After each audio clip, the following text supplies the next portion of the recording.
money, money, money, money. Crazy about my money. Money, money, money, money. Crazy about my money. The Standard & Poor's 500 Index was created in 1957 to track the performance of the largest U.S. stocks. The S&P 500 is now regarded as the benchmark for U.S. stocks in general. Each of the 500 stocks in the index is weighted according to the overall size of the company, referred to in our industry as market capitalization. For instance, Amazon, the fourth largest company in the country, has a weighting of 3.72% in the index, while Walmart, the 24th largest company, has a weighting of only 0.63% as of June 26th of this year. The larger the company, the larger the weighting in the index. This methodology of weighting the S&P 500 rewards the performance of large companies and minimizes the impact of smaller companies in the index. Not all indices follow the same method for weighting stocks. For instance, the Dow Jones is a price-weighted index, meaning that stock price, rather than company size, dictates the weighting in the index. Other indices are equally weighted, meaning that each stock carries the same weight in the index, regardless of the stock price or the company value. Why does any of this matter? It matters because many passive investment strategies follow the S&P 500 as their benchmark and hold similar stocks in similar weightings.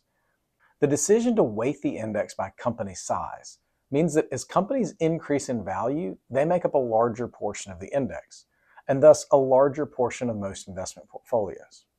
At the moment, Microsoft, Nvidia, and Apple are the three most valuable companies in this country and thus hold the largest weighting in the index. The combined weight of those three stocks now accounts for more than 21% of the S&P 500, with the remaining 497 companies making up the difference. The concentration of these three large stocks is now the largest weighting since the early 1930s, according to Goldman Sachs research.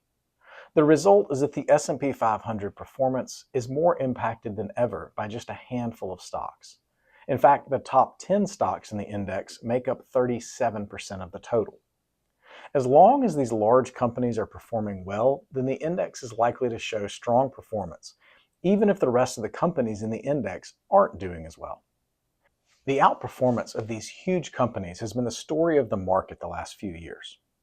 In fact, if we compare the performance of the S&P 500 in its current weighting with the performance of an equal weighted version of the same index, we see that the equal weighted version of this index has underperformed by 9.9% so far this year and 12.4% last year. You can see this reflected at the bottom of this chart highlighted in blue. The last time we saw similar underperformance was in 1998 and 1999. In other words, the majority of stocks in the index aren't keeping pace with the larger concentrated names at the top. Now, that's not necessarily a bad thing, but it could signal warning signs for these large stocks and create an opportunity for some of the underperforming parts of the market. 1999 marked the latter days of the dot-com bubble, when large tech-related companies were all the rage. The S&P 500 was on an absolute tear, concluding its fifth consecutive year of 20+% returns. Meanwhile, smaller companies were largely ignored. We see further evidence of large company domination when we compare the performance of large companies to smaller companies. The Russell 2000 index is a common benchmark for smaller companies, as the index excludes the top 1,000 largest companies in the country. This chart looks at the ratio between those two indices. Throughout the late 1990s, large companies trounced the performance of smaller stocks. But in late 1999, the tide began to turn, and investors began to sell the largest stocks and move money into smaller companies. Over the next 7 years, smaller companies outperformed larger companies, returning nearly 90% versus only a 10% return for the S&P 500. Another interesting similarity to the late 1990s is the current investor focus on stocks in the technology sector. Investors were convinced, correctly I might add, that the internet would change the way all business was done. Stocks like Sun Microsystems, Yahoo, AOL, and Cisco were the hot stocks to own. Despite a lack of earnings and in many cases revenue, investors bid up the share prices of these tech names to an unsustainable level. Today, the price to revenue ratio of tech stocks is actually higher than they were at the peak of the dot-com bubble. In a similar vein, growth stocks have garnered far more attention and obviously more investment dollars from investors in recent years than value-oriented stocks. As a result, growth stocks currently are trading at their highest ratio to value stocks since the dot-com bubble burst in the summer of 2000. But if history is any indicator, we may see that reverse at some point in the near future. Much like we saw with smaller companies, in the summer of 2000, money began flowing into value stocks, which trounced growth stocks over the next 7 years, returning 84%, while growth stocks actually declined by 27%, as measured by the Russell 1000 Growth and the Russell 1000 Value. Where does this leave us today? The pendulum has likely swung too far in favor of large growth-oriented companies.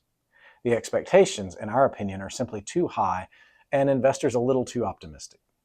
Warren Buffett's famous saying feels applicable at this moment. Be fearful when others are greedy, and be greedy when others are fearful. There aren't many fearful investors at the moment. So what's the takeaway? Be ready for a change in the tide. Smaller companies and value-oriented stocks have been out of favor for quite a while. Now, it may take time for investor appetite to shift, or it may happen overnight. Either way, we have enough history to suggest that investor expectations can outstrip reality. Vanguard put forth this 10-year outlook at the end of March. They expect U.S. growth stocks to be the worst performing asset class over the next decade, with an annualized return projection of only 0.4% to 2.4%. Value stocks, on the other hand, are projected to return 4.1 to 6.1, and small cap stocks are projected to return 4.3 to 6.3%. Now take those numbers with a grain of salt and don't get too hung up on the specifics, but the point is clear. Investor appetite has a history of swinging dramatically from one direction to another. The stocks, sectors, and style of investing in favor at any given moment likely won't stay the same over the next several years. As always, we appreciate your continued confidence and trust. We look forward to working with you and are happy to chat with you and review your portfolio at any time. Please feel free to reach out. Thanks. Money, money, money. Money, money, money. Crazy about my money.